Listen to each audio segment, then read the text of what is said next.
ఆత్మమిత్రులందరికీ నమస్కారం అండి. ఈరోజు మనము కర్మ అనేది ఎలా ఏర్పడుతుంది అంటే ఈ కష్టాలు, దుఃఖము, ఈ కర్మలన్నీ మనమే ఎంచుకొని తీసుకొని వస్తామా?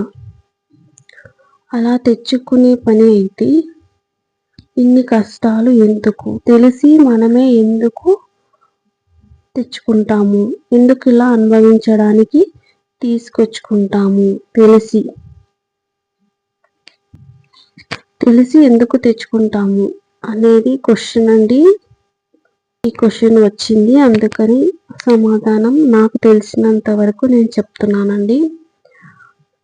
ఈ కష్టాలు, ఈ దుఃఖం, వీటన్నిటినీ మనము అనుభవించడానికి తెచ్చుకుంటాము అంటే తెచ్చుకుంటాము. తెలిసి తెచ్చుకుంటాము అంటే ఖచ్చితంగా తెలిసే తెచ్చుకుంటాము. ఎందుకు అంటే మనము గతంలో చేసిన కర్మ మనం అనుభవించాల్సిందే. ఎవరైనా మనం వేరే వాళ్ళకి కర్మ చేసినప్పుడు అంటే పాపపు కర్మ చేసినప్పుడు అది తిరిగి మనము అనుభవించాల్సిందే. అయితే క్లారిటీ అండి, క్లారిటీ చేసుకోండి.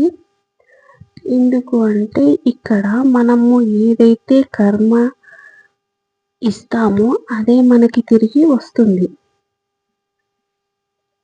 ఏదైతే కర్మ ఇస్తామో అది మనకే తిరిగి వస్తుంది. అంటే ఇప్పుడు ఉదాహరణకి ఎవరినైనా మనము మానసికంగా కానీ శారీరకంగా కానీ హింసించినామనుకోండి, శారీరకంగా ఏదో బాధ పెట్టినాము అనుకోండి, అది అవతల మనిషి అనుభవిస్తూ ఉంటాడు. అప్పుడు మనము హ్యాపీగా ఉంటాము, అతను అనుభవిస్తున్నాడు కదా, ఇంకా అంటే తను ఏడుస్తున్నాడు, అక్కడ ఏడ్చడము దుఃఖపడము అంటారు, అలా ఏడుస్తున్నాడు అంటే మనము ఇక్కడ తనకి బాధ అనేది మనం ఇచ్చినట్టే లెక్క. బాధ అనేది మనం ఎప్పుడైతే ఇస్తామో అది పాపపు కర్మ. ఆ కర్మ అనేది మళ్ళా తిరిగి మనకే వస్తుంది. అది ఈ జన్మలో కావచ్చు, గత జన్మలోది కావచ్చు. అలా ఇచ్చాము కనుకే మనకు వచ్చింది.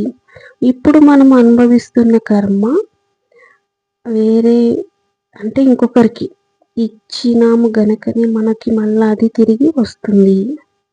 అది తెలియక మనము నాకే ఎందుకు ఇన్ని కష్టాలు, నాకే ఎందుకు ఇన్ని బాధలు అనేసి మనం ఏడుస్తూ ఉంటాము.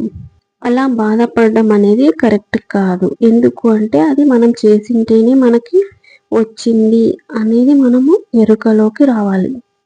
కర్మ అనేది అంత ఈజీగా పోదు కదండి, అది అనుభవిస్తేనే పోతుంది.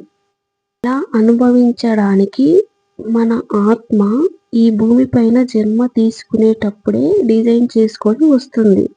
అలా డిజైన్ చేసుకొని ఈ ప్రణాళిక ప్రకారము మన ఆత్మ ఒక క్లారిటీగా ఉంటుందండి. ఆత్మ క్లియర్గా క్లారిటీగా ఉంటుంది.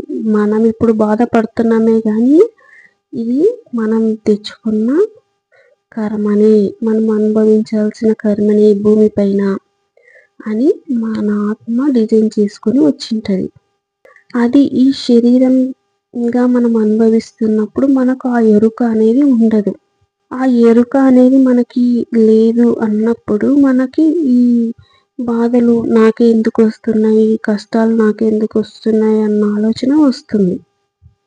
అలా కాకుండా ఇది నేను చేసింటేనే నాకు వచ్చింది అన్న ఎరుక ఎప్పుడైతే వస్తాదో ఆ కర్మ శాతం, ఇప్పుడు 100% కర్మ ఉంది అనుకోండి, 50% అనేది తగ్గిపోతుంది. అంటే మనము ఎరుకలోకి వచ్చాము.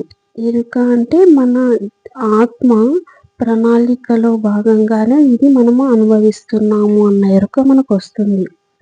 అలా రాగానే 50% కర్మ అనేది తగ్గిపోతుంది. ఎందుకు అంటే మనం ఆ కర్మని సంతోషంగా అంటే ఇప్పుడు మనము ఆ కర్మ అనేది ఎలా అంటే ఈ కష్టము బాధ వచ్చినప్పుడు ఇది నేను ఇచ్చింటే మళ్ళీ నాకే తిరిగి వచ్చింది అన్న ఎరుక వచ్చినప్పుడు అది హ్యాపీగా అనుభవిస్తాం. అలా హ్యాపీగా అనుభవిస్తున్నప్పుడు నా కర్మ తీరుతుంది అనే ఎరుక మనకు ఎప్పుడైతే మన ఆత్మకు ఆ ఎరుక వస్తుందో అప్పుడు మనకు 50% అనేది తగ్గిపోతుంది. ఎందుకు అంటే మన జన్మ ప్రణాళికలో భాగంగానే ఇది మనం అనుభవిస్తున్నాం అనే ఎరుక మనకు వస్తుంది. ఆ ఎరుక వచ్చినప్పుడు మనకు అంతో ఇంతో జ్ఞానం అనేది ఉంటుంది.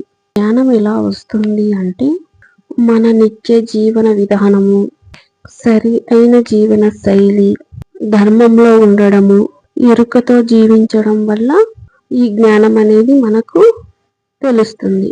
అలా ఆ జ్ఞానం వచ్చినప్పుడు మనము ఎరుకతో ఆ కర్మని అనుభవిస్తాము. ఇలా అనుభవిస్తున్నప్పుడు మనల్ని యూనివర్స్ గమనిస్తుందండి. ఖచ్చితంగా ఇక్కడ యూనివర్స్ అంటే పరమాత్మ అనుకోవచ్చు, మీ ఇష్టదైవం అనుకోవచ్చు, మనల్ని గమనిస్తూ ఉంటుంది. మనం ఎలా అనేది యూనివర్స్కి అర్థమైపోతుంది. అప్పుడు మనకు ఏది కావాలో, ఏది ఇవ్వాలో, మనం దేనికైతే అర్హత పొంది ఉన్నామో అదే మనకు వస్తుంది.